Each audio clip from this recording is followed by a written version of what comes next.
Hello बच्चों, कैसे हैं आप लोग। तो बेटा अब बात करते हैं आपके अगले चैप्टर की, रिप्रोडक्टिव हेल्थ। यूनिट 1 का लास्ट चैप्टर है। तो व्हाट इज रिप्रोडक्टिव हेल्थ। सबसे पहला क्वेश्चन आपके दिमाग में यही आएगा कि रिप्रोडक्टिव हेल्थ होती क्या है। देखो, दो वर्ड से मिलके बना हुआ है, रिप्रोडक्टिव एंड हेल्थ। तो अगर दोनों का वर्ड मीनिंग भी हम लें तो हम इसको एक्सप्लेन कर सकते हैं, राइट। तो रिप्रोडक्टिव ऑर्गन्स जो हमारे मेल और फीमेल्स के हैं, रिप्रोडक्टिव ऑर्गन्स और उनकी नॉर्मल फंक्शनिंग, कि वो प्रॉपरली काम करते रहें, वो क्या कहलाएगा, reproductive health. Clear. Simple words में एक लेमैन को आप इस तरह से समझा सकते हैं that this is reproductive health and why there is a need to maintain it. ये दो क्वेश्चन के आंसर हम इस पूरे चैप्टर में ढूंढेंगे बच्चों। लेकिन रिप्रोडक्टिव हेल्थ का कंसेप्ट, रिप्रोडक्टिव हेल्थ जो वर्ड है, डब्ल्यूएचओ उसकी क्या डेफिनेशन देता है, वर्ल्ड हेल्थ ऑर्गेनाइजेशन क्या कहता है रिगार्डिंग रिप्रोडक्टिव हेल्थ, कि टोटल वेलबींग है किसी भी इंडिविजुअल का। उसमें फिजिकल, इमोशनल, सोशल और बिहेवियरल सारे के सारे एस्पेक्ट्स आ गए, वो क्या कहलाएगा, रिप्रोडक्टिव हेल्थ। और it deals with these four core areas जिसमें family planning, contraceptive methods, pregnancy and child care and treatment of sexually transmitted diseases आ जाता है। अब what are the problems of reproductive health. Last few years में क्या हुआ, India is one of the countries who started family planning programme immediately after our independence. 1951 में Indian government ने family planning programme start कर दिया और उसको बाद में अपग्रेड किया as RCH, reproductive and child health care, reproductive and child health care. इसके बारे में अभी डिटेल में बात करेंगे। पहले मैं आपको बताता हूं कि what are the problems and strategies to cure to take care of reproductive health. तो सबसे पहले प्रॉब्लम्स की बात कर लेते हैं, राइट। तो प्रॉब्लम्स में सबसे पहले क्या आ जाएगा बच्चों, what are the problems of reproductive health, why it appeared problems. ये हम ऐसा प्रॉब्लम भी नहीं कह सकते, ये तो कुछ इनोवेटिव या बेनिफिशियल चीजें थी हमारी, इनमें से कुछ, सारी की सारी नहीं। तो सबसे पहला जो आता है, अर्ली मैरिजेस। सीधी सी बात है, जब यंग एज में मैरिज हो जाएगी तो पॉपुलेशन साइज विल इंक्रीज, ठीक है। दूसरा है रिप्रोडक्टिव हेल्थ की प्रॉब्लम, ओवर पॉपुलेशन हो जाती है।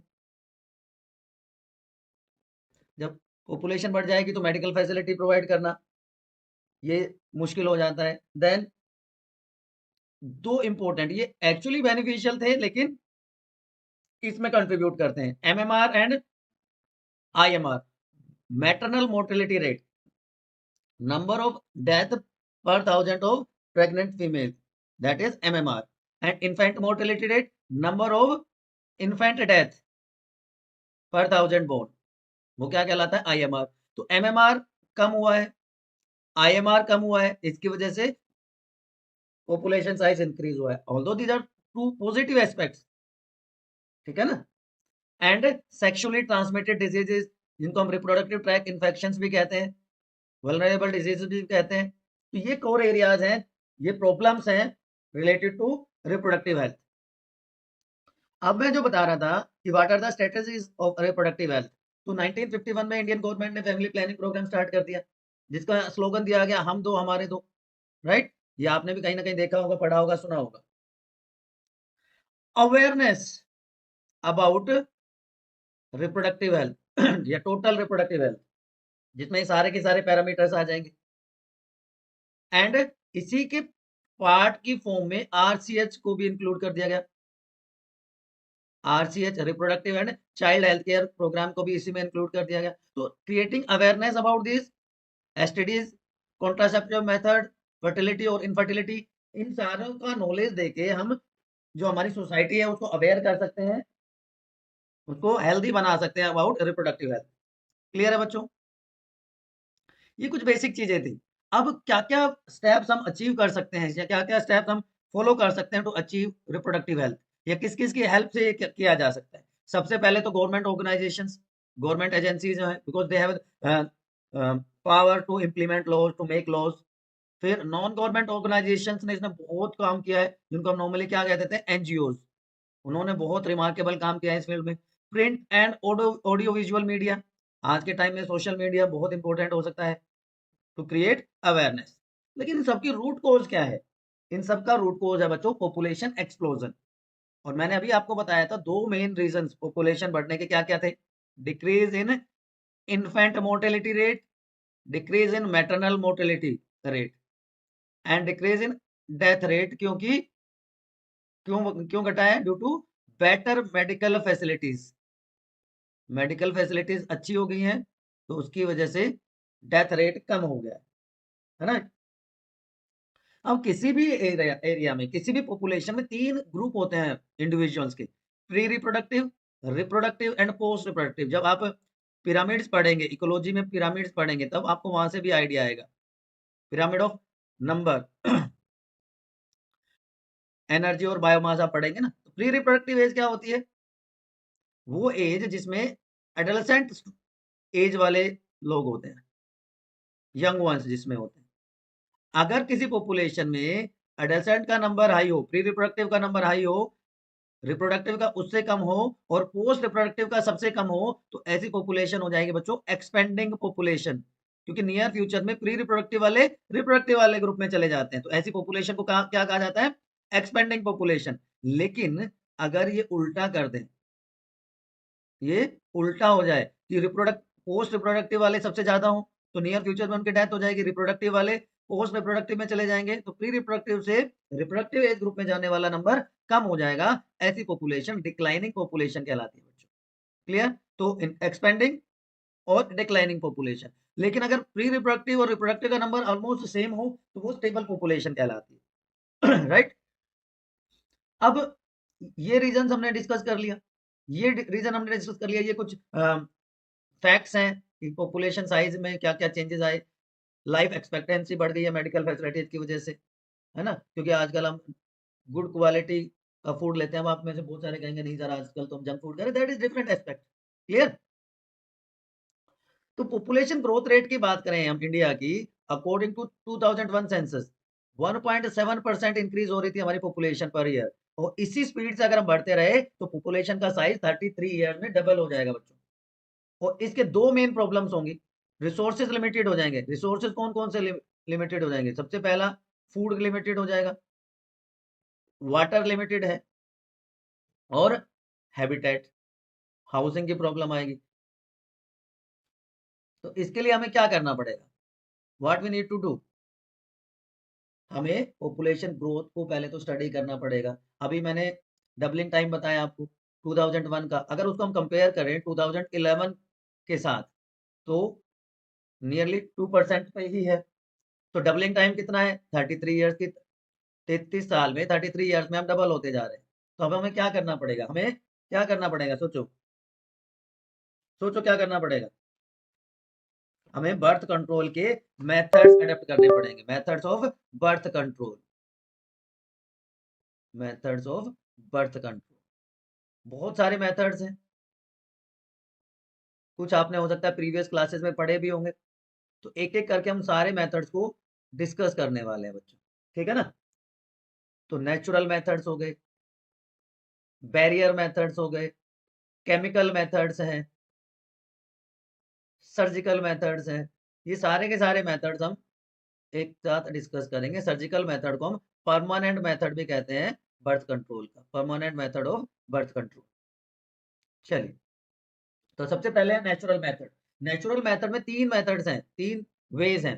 Periodic abstinence, coitus interruptus and lactational amenorrhoea. ये किस प्रिंसिपल पे काम करते हैं? इनका प्रिंसिपल है कि मैटिंग ना होने दी जाए स्पर्म और एग सेल की, मेल और फीमेल गैमेट को मिलने ना दिया जाए। तो ऑब्वियस सी बात है, जब वो फ्यूज नहीं करेंगे, मिलेंगे नहीं, तो फर्टिलाइजेशन के चांसेस खत्म हो जाएंगे। तो इसमें किसी एक्सटर्नल डिवाइस की जरूरत नहीं होती। इसमें जो पहला मेथड है दैट इज पीरियोडिक एब्स्टिनेंस या रिदम मेथड या पीरियड मेथड, कि कोइटस अवॉइड किया जाए अगर 10 टू 17 डेज में, 28 डेज की मेंस्ट्रुअल साइकिल होती है, and we know that ovulation occurs on 14th day, 14th day में ओवुलेशन होता है। तो उससे 2 दिन पहले और 2 दिन बाद तक अगर कोइटस अवॉइड किया जाए, तो ऑब्वियस सी बात है फर्टिलाइजेशन के चांसेस बढ़ जाएंगे। क्योंकि एग सेल 24 आवर्स तक सर्वाइव करती है, स्पर्म 48 आवर्स तक सर्वाइव कर सकता है। लेकिन ये रिस्की है। कि फेलियर रेट बहुत ज़्यादा है, क्योंकि प्रिडिक्ट नहीं कर सकते, मेंस्ट्रुअल साइकिल के डेज कम या ज़्यादा हो जाते हैं मेंसेस के, है ना? और ये हमें सेक्सुअली ट्रांसमिटेड इन्फेक्शन जो है, सेक्सुअली ट्रांसमिटेड डिजीजेज जो है, उनसे प्रोटेक्शन भी प्रोवाइड नहीं करता। तो ये एक रिस्की काम हो गया, राइट? तो ये पीरियडिक एब्स्टिनेंस की हमने बात करी कि कोइटस अवॉइड करना है इस टाइम पीरियड में। दूसरा जो मेथड है,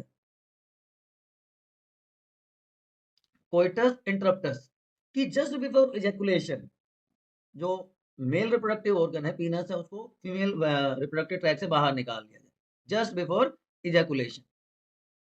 ये भी रिस्की हो जाता है, क्योंकि हमने क्या पढ़ा है, हमने पढ़ा है जो बल्बो यूरेथ्रल ग्लैंड है, bulbourethral gland releases some sperms even before actual ejaculation. तो ये फेलियर मेथड का रीजन बन जाता है कोइटस इंटरप्टस, ठीक है?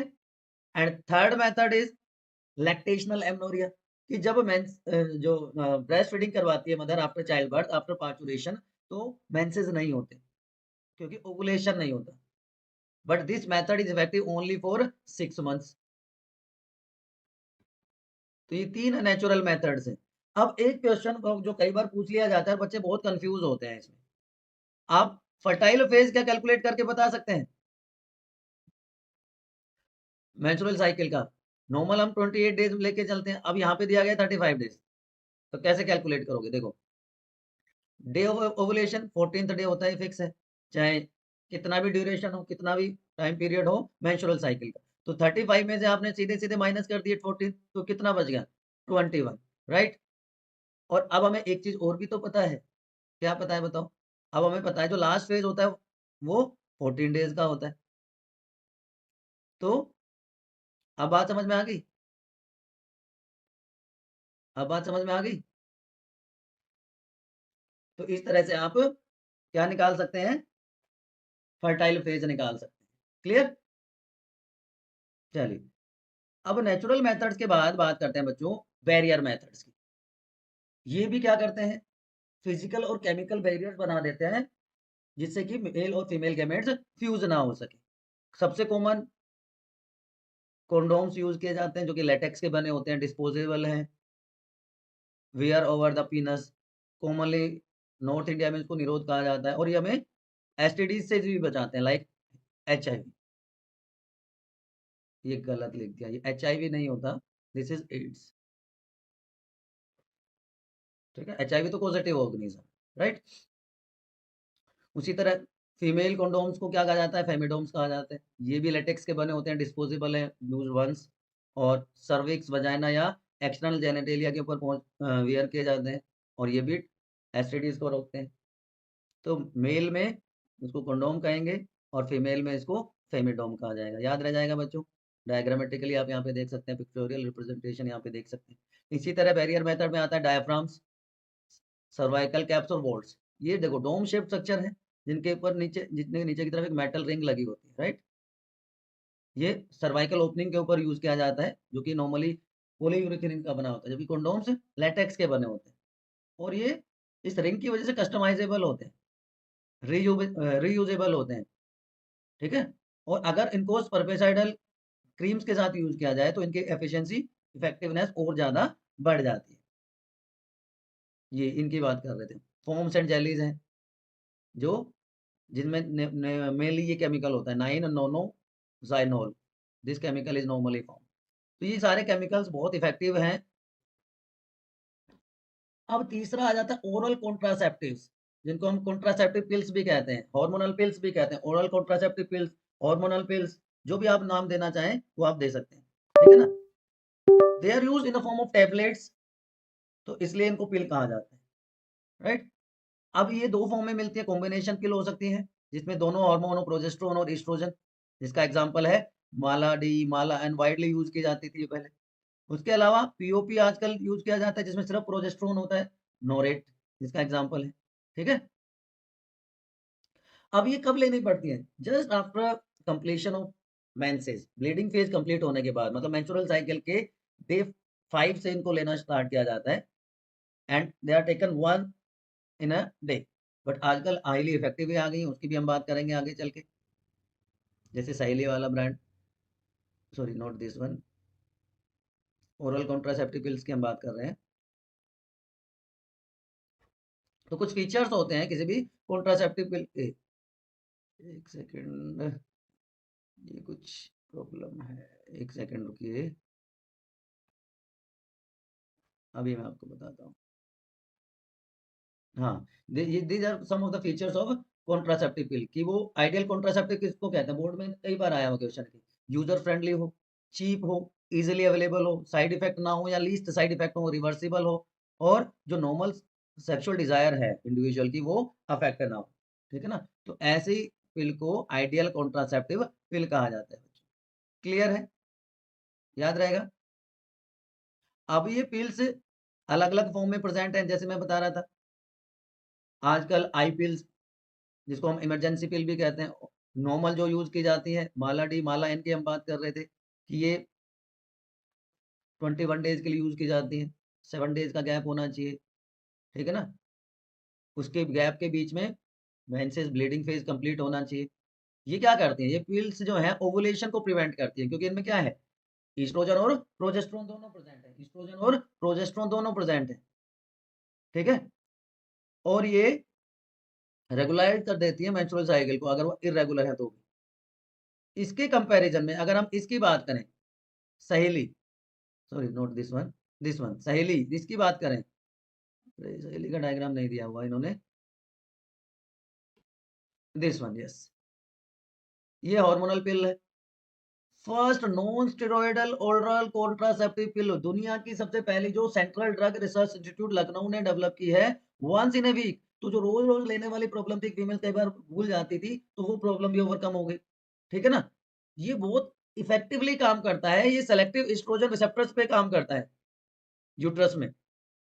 तो जैसे यूट्राइन प्रोलिफरेशन नहीं होता, और इम्प्लांटेशन के लिए वो एंडोमेट्रियल वॉल प्रिपेयर नहीं हो पाता। तो Mala D Mala N once per day, Saheli once in a week, world first non steroidal. ठीक है ना, याद रहेगा। तीसरा इमरजेंसी पिल, जिनको हम आई पिल्स भी कहते हैं, अनवांटेड 72 आई पिल, ये कुछ ब्रांड्स में ये अवेलेबल होती हैं। They are taken within 72 hours of unprotected sex. ठीक है ना, अनप्रोटेक्टेड सेक्स के 72 आवर्स के अंदर अंदर इनको लेना होता है, सूनर द बेटर। ये भी इफेक्टिव है। क्लियर है बच्चों, यहां तक कोई कंफ्यूजन, कोई समस्या, कोई इफ बट नहीं है। चलिए, उसके बाद हम बात करते हैं नेक्स्ट मेथड की, that is intra uterine devices. Intra uterine devices, IUD जिनको कहते हैं। ठीक है, IUD, intra uterine devices, effective popular method है, बट इसके लिए स्पेशलाइज्ड डॉक्टर या नर्सेज की जरूरत होती है, because they are inserted inside the uterus through vagina. अब ये दो फॉर्म में प्रेजेंट होती है, नॉन मेडिकेटेड फॉर्म में होती है, यहाँ पे 3 लिखा हुआ है, बट मेनली ये 2 टाइप की होती है, नॉन मेडिकेटेड एंड मेडिकेटेड। ठीक है, Lippes loop, multiload, 375, copper T, copper 7, ये कॉपर रिलीजिंग आईयूडीज है। ठीक है, अब इंट्रायूट्राइन डिवाइसेज में जो हार्मोनल रिलीजिंग आईयूडीज है, जो हार्मोनल रिलीजिंग आईयूडीज हैं, इनके नाम आपको याद रखने हैं बच्चों, LNG-20 एंड प्रोजेस्टेट। ये क्या करते हैं, ये इम्प्लांटेशन के लिए प्रॉपर स्पेस ही प्रोवाइड नहीं करते, यूट्रस को अनसुटेबल कर देते हैं इम्प्लांटेशन के लिए, और जब इम्प्लांटेशन नहीं होगा तो जेस्टेशन कैसे हो जाएगा, राइट। तो ये तो पहला हो गया। दूसरा है नॉन मेडिकेटेड, जिसमें लिपिज लूप आ जाता है, हार्मोनल की हमने बात करी। और थर्ड इसलिए था कि कॉपर रिलीजिंग को अलग से हमने इंक्लूड कर दिया। ठीक है ना, तो ये सारे के सारे एग्जाम्पल बहुत इंपॉर्टेंट है बच्चों, बहुत बहुत इंपॉर्टेंट एग्जाम्पल्स हैं, आपको याद रखने पड़ेंगे। क्लियर, अब इनका मोड ऑफ एक्शन क्या होता है वो थोड़ा सा डिस्कस कर लें। जो कॉपर रिलीजिंग आईयूडीज हैं, वो कॉपर आयंस रिलीज करेंगे, ऑब्वियस सी बात है। तो कॉपर आयन जो है वो स्पर्म की मोटिलिटी को, या हम कह सकते हैं उसकी फर्टिलाइजिंग कैपेसिटी को सप्रेस कर देगा। क्लियर है, इसी तरह अगर हम बात करें बाकी की, तो वो कैसे, उनका मोड ऑफ एक्शन कैसे होगा, वो भी क्या करेंगे, जैसे मैंने अभी बताया था कि जो कॉपर टी है वो कॉपर रिलीज करके उसकी मोटिलिटी को रिड्यूस कर देगा। जो हार्मोनल रिलीजिंग आईयूडीज हैं लाइक कॉपर टी, वो भी स्पेस प्रोवाइड नहीं करेंगे। आजकल एक और चीज यूज की जा रही है, इम्प्लांट्स जिनको कहते हैं, सबक्यूटेनियस इम्प्लांट्स या नोर प्लांट्स जिनको कहते हैं, they are also known as subcutaneous. नाम से समझ में आ गया, सब क्यूटेनियस। क्यूटेनियस क्या होता है? स्किन। क्यूटेनियस स्किन, सब का मतलब बिलो, तो बिलो स्किन। प्लेस्ड सब डर्मल, डर्मा का मतलब स्किन, इंसीजन का मतलब हल्का सा कट लगा के, ठीक है। ये फिक्स टाइम पीरियड के लिए यूज किए जाते हैं, अप टू 5 इयर्स।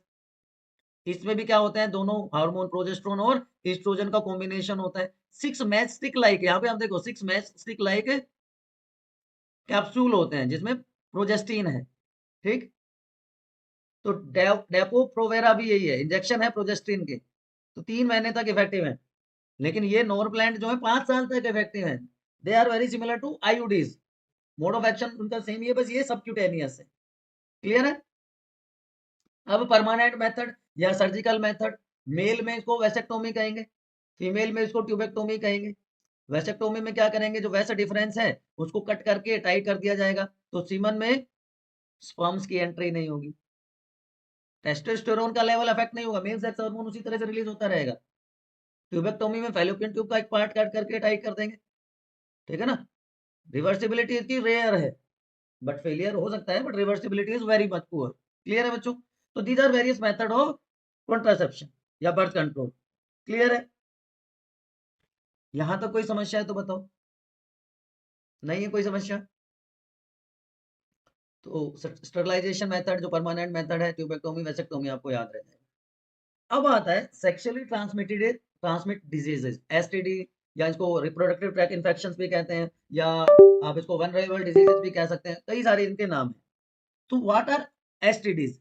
डिजीजेस और इन्फेक्शंस, याद रखना, डिजीजेस और infection which are transmitted through sexual intercourse with infected person, उनको हम कलेक्टिवली क्या कहते हैं? आरटीआईज कहते हैं, वेनरेलियल डिजीजेस कहते हैं। एडोलसेंट एज ग्रुप में सबसे कॉमन होते हैं 15 टू 24 ईयर्स में, ठीक है। कुछ कॉमन से सिम्टम्स हैं, like itching and pus discharge from genital organs, females में PID, pelvic inflammatory disease, urethritis, cervicitis, canker मतलब कुछ निशान से हो जाते हैं। एक्टोपिक प्रेगनेंसी पहले बताया हुआ है मैंने, एक्टोपिक प्रेगनेंसी की एंडोमेट्रियल वॉल की जगह कहीं और जाके इम्प्लांटेशन हो जाए, miscarriage and infertility, cancer of reproductive tract, so these are some of the common features, symptoms, ठीक है। अब किस तरह से इनका पता लगाया जा सकता है, किस तरह से उनको रोक सकते हैं, तो सबसे पहले मैं टेस्ट की बात करता हूँ। कंफर्मेटरी टेस्ट कौन से होते हैं? एक तो होता है पीसीआर के थ्रू, पॉलीमराइज चेन रिएक्शन के थ्रू उसका पता लगा सकते हैं। दूसरा एलाइजा एंजाइम लिंक्ड इम्यूनोसोर्बेंट, ऐसे जो एंटीजन एंटीबॉडी के ऊपर बेस्ड होता है। डीएनए हाइब्रिडाइजेशन के थ्रू उनको हम पता लगा सकते हैं, डीएनए हाइब्रिडाइजेशन हो सकती है। क्लियर? और माइक्रोस्कोपिक ऑब्जर्वेशन कर सकते हैं स्टेनिंग टेक्निक के through, microscopic observation through staining. Clear? अब अलग अलग टाइप के हैं, बैक्टीरिया, वायरस, प्रोटोजोन, निमेटोड, हर टाइप का माइक्रोब ये डिजीज कोज कर सकते हैं। तो कुछ इंपॉर्टेंट एसटीडीज के बारे में हम डिस्कस करते हैं। तो सबसे पहला जैसे है syphilis, it is cause by Treponema pallidum. देखो, पॉजिटिव ऑर्गेनिज्म याद होना चाहिए, ठीक है, मोड ऑफ ट्रांसमिशन याद होना चाहिए, और कुछ स्पेसिफिक सिम्टम्स हैं तो वो याद होना चाहिए, ठीक है। तो syphilis cause by Treponema pallidum, इसके लिए टेस्ट है वेशरमैन्स टेस्ट, डायग्नोस्टिक टेस्ट है। 3 स्टेजेस में होता है। फर्स्ट इनिशियली क्या होगा, निशान पड़ जाएंगे जेनाइटल्स पे, पेनलेस होंगे। इस स्टेज पे ये क्यूरेबल होता है, ऑल्दो इट इज इन्फेक्टियस। फिर सेकंड स्टेज में फ्लू लाइक सिम्टम्स आ जाते हैं, सेम ये भी क्यूरेबल होता है, सेकंड स्टेज तक ये क्यूरेबल है। और थर्ड स्टेज जो होती है लेटेंट पीरियड जिसको कहते हैं 20 से 30 ईयर्स का होता है, जहाँ पे सिम्टम्स अपीयर नहीं होते, it is very serious, tumour हो जाते हैं स्किन पे, हार्ट के लिए, नर्वस सिस्टम के लिए बहुत खतरनाक है, इससे पैरालिसिस भी हो सकता है, ठीक है। दूसरी है गोनोरिया, ये भी बैक्टीरियल इन्फेक्शन है, cause by Neisseria gonorrhoeae. In females it causes pelvic inflammatory disease, बहुत कॉमन डिजीज है, पीआईडी बहुत कॉमन डिजीज है फीमेल्स की, ठीक है ना। तो नॉर्मल चाइल्ड बर्थ होता है, लेकिन मदर से न्यूबॉर्न बेबी में पास हो सकता है, and even can cause blindness, बहुत सीरियस, आपने देखे होंगे कुछ केसेस की न्यूबॉर्न बेबी ब्लाइंड ब्लाइंड होते हैं, it can B one of the reasons. तो 1% solution of silver nitrate in eyes of newborn provide protection. ठीक है, इन्फेक्शन किसके थ्रू होगा? इन जेनाइटल ऑर्गन्स के थ्रू होगा, आईज के थ्रू होगा। ठीक, इंक्यूबेशन पीरियड इसका बहुत कम होता है, इंक्यूबेशन पीरियड होता है 2 to 5 डेज ओनली। क्लियर? उसके बाद बात करते हैं अगले डिजीज की, chlamydiasis. Chlamydiasis is caused by, बताओ बैक्टीरियल है, कौन सी है क्लेमाइडियासिस? बोलो, इट इज बैक्टीरियल और बोलो, chlamydia is a bacteria, virus और क्या है? बताओ कमेंट सेक्शन में। ये क्या करता है? इट इज, पहले तो पॉजिटिव ऑर्गेनिज्म यहाँ पे दिख रहा है आपको, क्लेमाइडिया ट्रैकोमैटिस। ब्लाइंडनेस को कोज कर देता है, ये भी न्यूबॉर्न में इन्फेक्टेड मदर से पास हो जाता है। इसमें जो सिम्टम्स की बात करें, सिम्टम्स में इन्फ्लेमेशन हो जाता है फेलोपियन ट्यूब का, और म्यूकस पेन होता है, रेक्टल पेन होता है, ओकेजनल ब्लीडिंग हो सकती है। तो बहुत सारे सिम्टम्स मैंने नहीं डाले हैं क्योंकि बहुत सारे हैं। ये इंट्रासेलुलर पैथोजन है, ऑब्लिगेट इंट्रासेलुलर पैथोजन है। ठीक है, इंपॉर्टेंट को हम थोड़ा सा ज्यादा डिस्कस करेंगे। तो ये पहले दोनों इंपॉर्टेंट थे, कौन कौन से? Syphilis and Nigeria, sorry gonorrhoea. उसके बाद हम बात करते हैं वायरल डिजीजेस की, जिसमें हर्पीस और वार्ड्स और एड्स, तीनों की बात हम करें। Herpes is caused by herpes simplex virus. तो जो सोर्स हो जाते हैं जेनाइटल्स पे, डोमिनेंट होंगे और एक्टिवेटेड हो जाएंगे टाइम टू टाइम। कुछ और अगर बात करें तो इसमें जो पीसीआर है, डायग्नोसिस के लिए टेस्ट की जब बात करें, तो पीसीआर पॉलीमराइज चेन रिएक्शन कर सकते हैं और न्यूक्लिक एसिड हाइब्रिडाइजेशन कर सकते हैं। ये दो टेस्ट नॉर्मली इसके लिए प्रिस्क्राइब किए जाते हैं।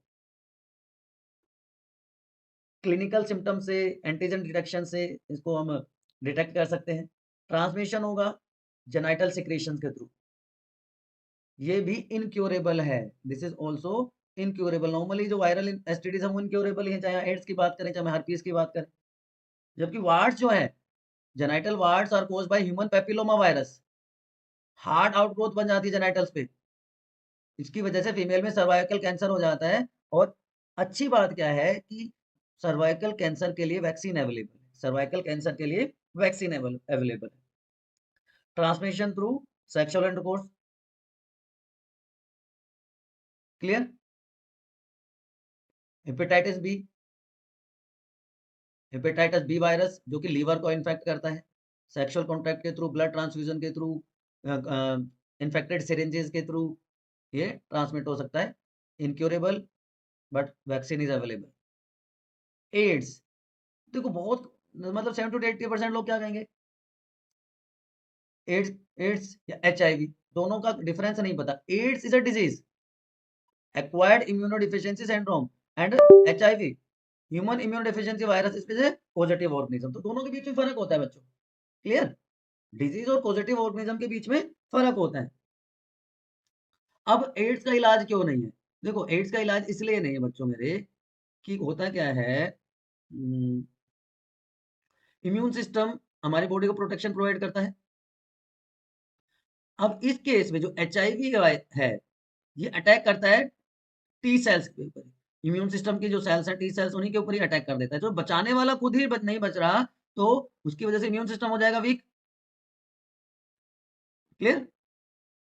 एड्स के बारे में बहुत सारे मिसकंसेप्शंस भी हैं बच्चों, जो आपको पता होने चाहिए। एक तो आप हमेशा याद रखें कि एड्स कभी भी शेकिंग हैंड या ये डू नॉट स्प्रेड, लिख देता हूं मैं, do not spread by shaking hand, using clothes,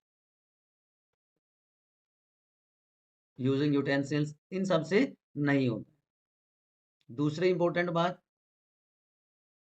नेको आपको पता होना चाहिए, नेशनल एड्स कंट्रोल ऑर्गेनाइजेशन, जिसका सिंबल भी है रेड रिबन। ये तो ब्लू हो गया हमारा, रेड रिबन इसका सिंबल होता है। 1 दिसंबर इज एड्स डे।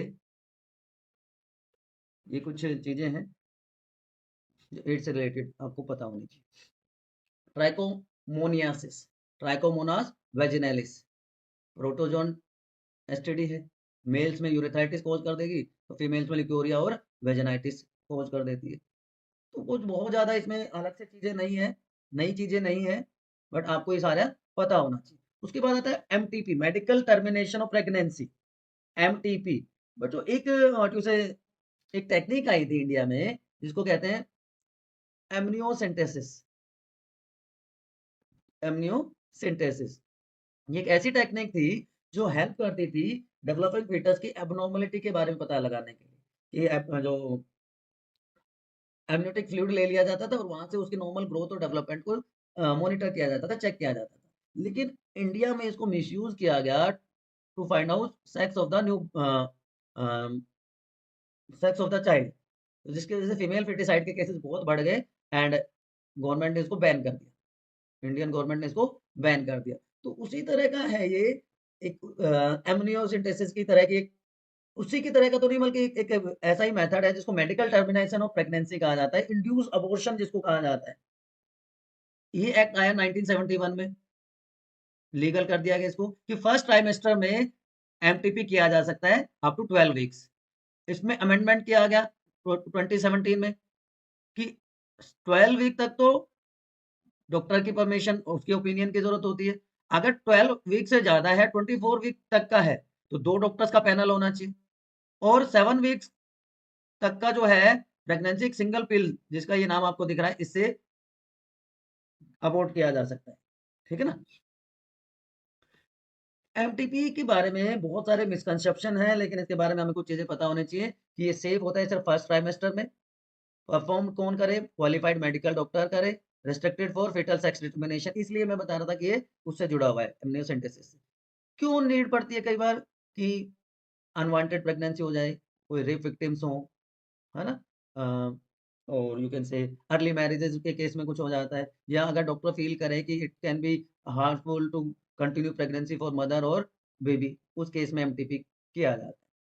ठीक है ना। उसके बाद आता है अगला टॉपिक बच्चों, इनफर्टिलिटी। इनफर्टिलिटी क्या है? Inability to produce children in spite of unprotected sexual intercourse, वो क्या कहलाता है? इनफर्टिलिटी कहलाता है। दो तरह की इनफर्टिलिटी होती है बच्चों, प्राइमरी और सेकेंडरी। दोनों में फर्क क्या है? प्राइमरी फर्टिलिटी क्या होती है और सेकेंडरी? प्राइमरी फर्टिलिटी में क्या होगा, यहीं पे लिख देता हूँ। प्राइमरी फर्टिलिटी में क्या होगा कि once they have kid, once they have young ones, the couple have once patient, patient कहेंगे या फीमेल कहेंगे उसको, कि ऐसी पेशेंट जो जो कभी कंसीव ही नहीं कर पाई, वो तो क्या हो जाएगा? प्राइमरी। और एक बार कंसीव कर चुकी, पहले कंसीव कर चुकी but failure to conceive subsequently, तो वो क्या कहलाएगी? Secondary fertility, infertility, sorry not primary, infertility. ठीक है। तो ये फिजिकल कंजेनाइटल बाय बर्थ हो सकते हैं, डिजीज की वजह से, ड्रग्स या इम्यूनोलॉजिकल रीजन से हो सकते हैं। अब मेल और फीमेल में रीजन अलग हो सकते हैं। ओलिगोस्पर्मिया, कि स्पर्म्स का काउंट ही बहुत कम हो, 20 मिलियन पर एमएल या उससे भी कम हो। नॉर्मल का स्पर्म काउंट कितना होता है? 3 to 400 एमएल, सॉरी मिलियन पर एमएल।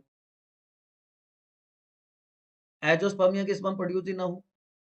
एस्थेनोस्पर्मिया की मोटिलिटी बहुत कम हो। हमने पढ़ा था ना 60% हेल्दी हो, 40% की मोटिलिटी हो, तो अभी तो इफेक्टिव फर्टिलाइजेशन होता है।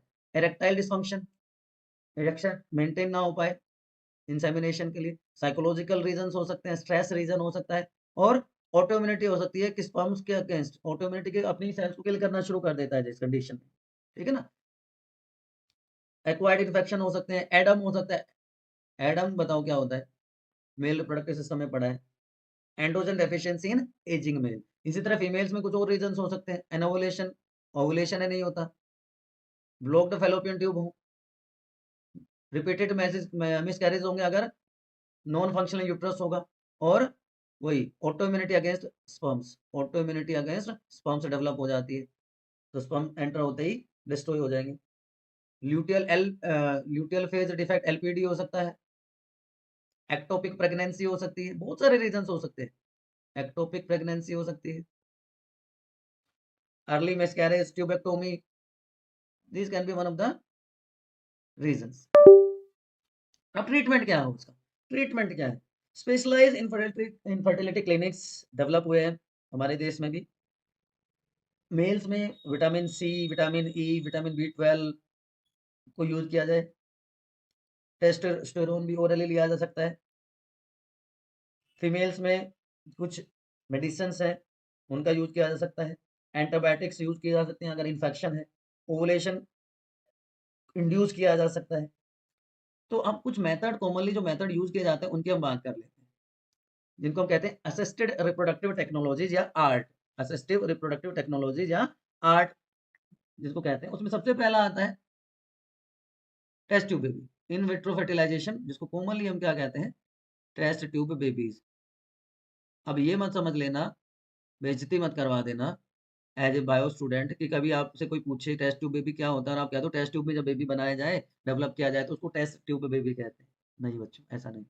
उसके बाद ZIFT, GIFT, ICSI and artificial insemination, इन सब की हम बात करेंगे एक एक करके। तो IVF, in vitro fertilisation and embryo transfer. Test tube baby programme में क्या होता है?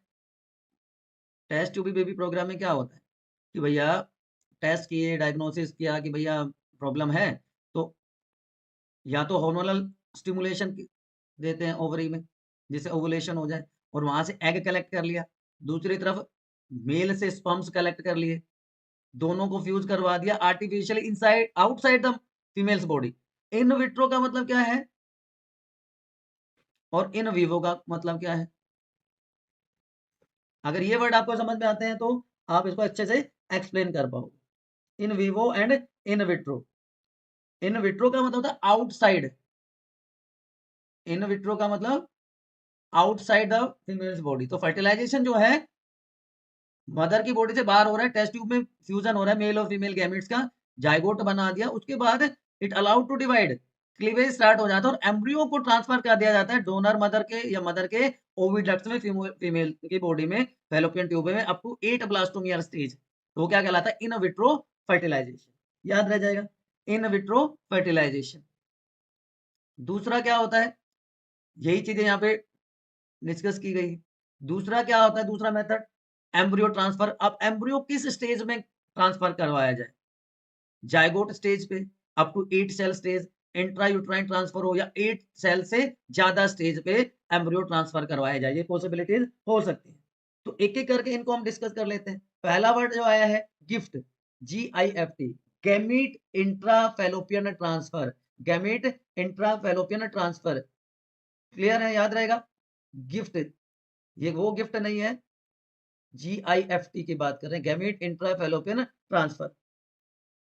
इस टेक्निक में क्या किया जाता है कि नॉर्मल फैलोपियन ट्यूब है, फैलोपियन ट्यूब नॉर्मल है, क्लियर? याद रहेगा, नॉर्मल फैलोपियन ट्यूब है। और जो या तो एग सेल या स्पर्म, मेल गैमेट या फीमेल गैमेट नॉन फंक्शनल है, ठीक है। अगर मेल स्पर्म, मेल गैमेट अगर एबनॉर्मल है तो फेलियर के चांसेस ज्यादा है। तो अगर एग सेल में प्रॉब्लम है, फीमेल गैमेट में प्रॉब्लम है, तो सुपर ओवुलेशन करवा देंगे, हार्मोनल स्टिमुलेशन करके सुपर ओवुलेशन करवा दिया जाता है। अब दो ओवा या जिसको हम oocyte कहते हैं, 2 oocytes are collected along with 2 to 5 lakhs motile sperms, 2 to 5 lakh motile sperms, ठीक है। और एक प्लास्टिक ट्यूब में उनको ट्रांसफर कर दिया जाता है। They are allowed to fertilisation, allowed to fuse. अब लेप्रोस्कोप के थ्रू उनको ट्रांसफर कर दिया जाएगा फैलोपियन ट्यूब के डिस्टल एंड में, जहां पे वो हमने हार्मोनल स्टिमुलेशन दिया। बट इसके सक्सेस रेट 27 to 30% है। दूसरा मेथड क्या है, इक्सी, सॉरी इक्सी। इसमें क्या किया जाता है, intracytoplasmic sperm injection, intracytoplasmic sperm injection. नहीं, ये मैं पहले नहीं बताता, मैं गिफ्ट बता देता हूँ पहले, जिससे आपका कंफ्यूजन खत्म हो जाए। गिफ्ट के बाद में क्या बता देता हूँ, पहला तो गिफ्ट हो गया, गैमेट इंट्रा फैलोपियन ट्रांसफर हो गया। उसके बाद दूसरा क्या है,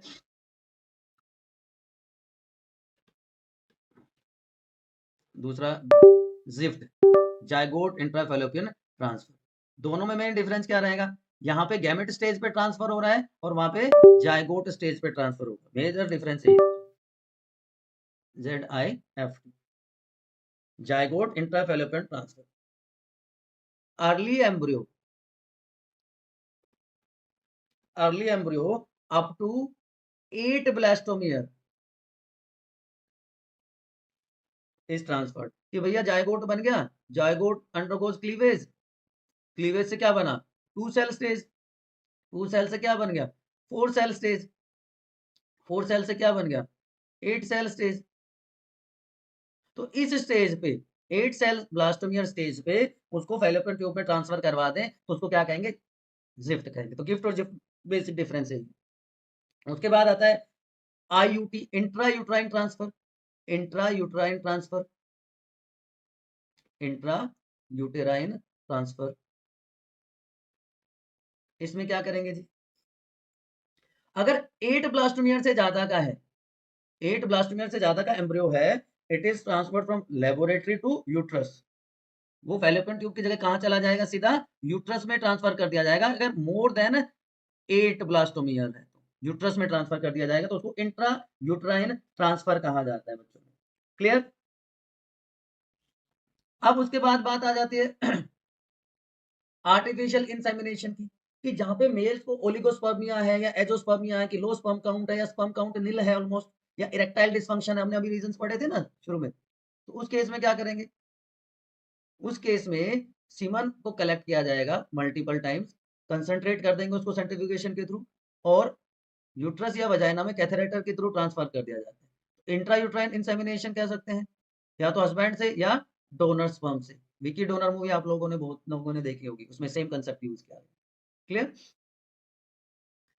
तो semen collected either from the husband और हेल्दी डोनर, तो आर्टिफिशियली इंट्रोड्यूस किया जाता है इनटू वजाइना और इनटू द यूट्रस। तो उस प्रोसेस को कहते हैं आर्टिफिशियल इंसेमिनेशन।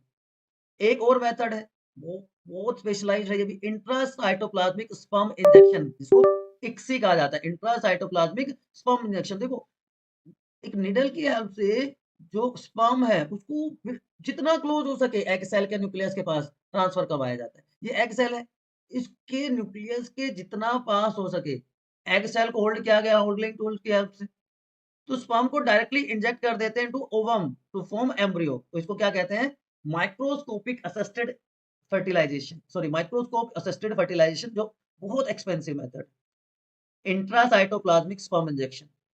ये भी उसी केस में कि मोटिलिटी लो हो या स्पर्म काउंट लो हो, बाकी सारे IVF, जिफ्ट, AI सब फेल हो गया हो, या फीमेल में इम्यूनिटी हो अगेंस्ट स्पर्म, ऑटो इम्यूनिटी जिसको हम कहेंगे, तो इन विट्रो फर्टिलाइजेशन होता है।